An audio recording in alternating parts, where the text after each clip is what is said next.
বিগত লেসনে আমরা source free RC circuit কি ধরনের রেসপন্স করে এই ব্যাপারগুলো নিয়ে বিস্তারিত আলোচনা করেছিলাম।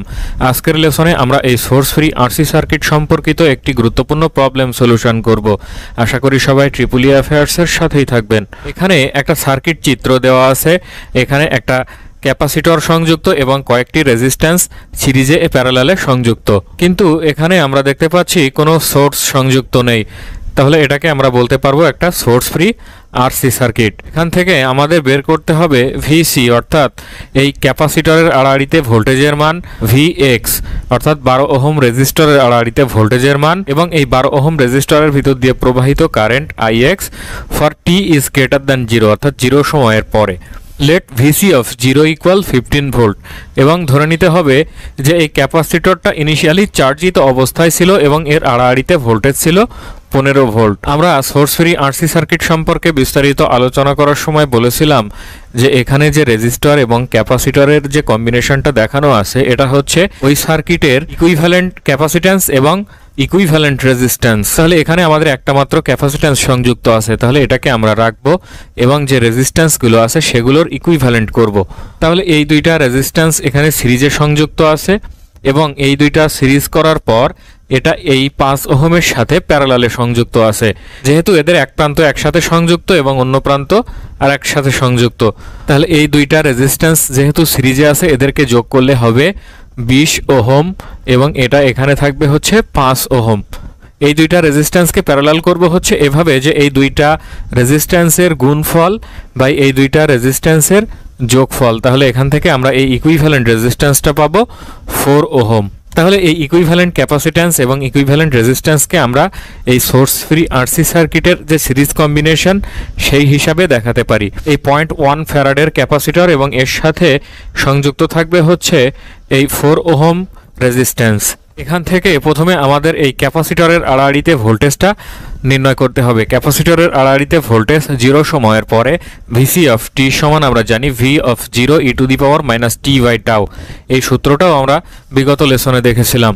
তাহলে এখানে এই ভি অফ 0 হচ্ছে এই ইনিশিয়াল অবস্থায় ক্যাপাসিটরের আড়াআড়িতে যে voltage 15 volt into e to the power minus t by tau.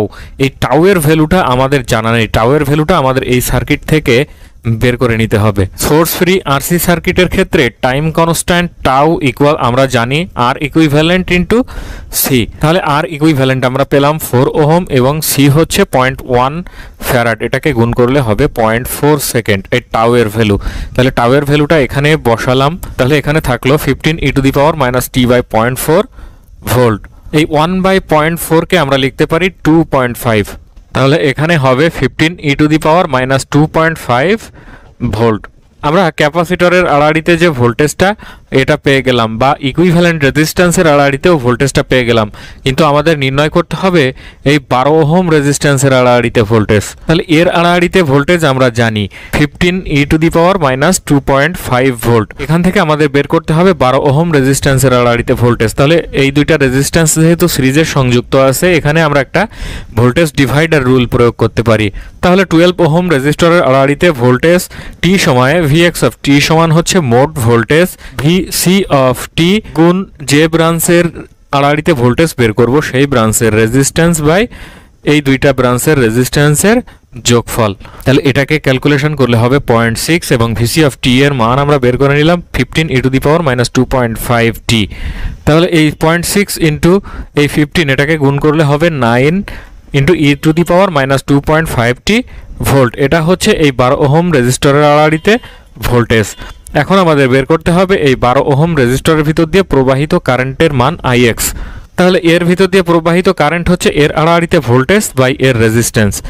এই ব্রাঞ্চের আড়াআড়িতে ভোল্টেজ হচ্ছে 9 e to the power minus 2.5 t by এই ব্রাঞ্চের রেজিস্ট্যান্স হচ্ছে 12। তাহলে এটাকে ভাগ করলে হবে 0.75 e to the power minus 2.5 t ampere.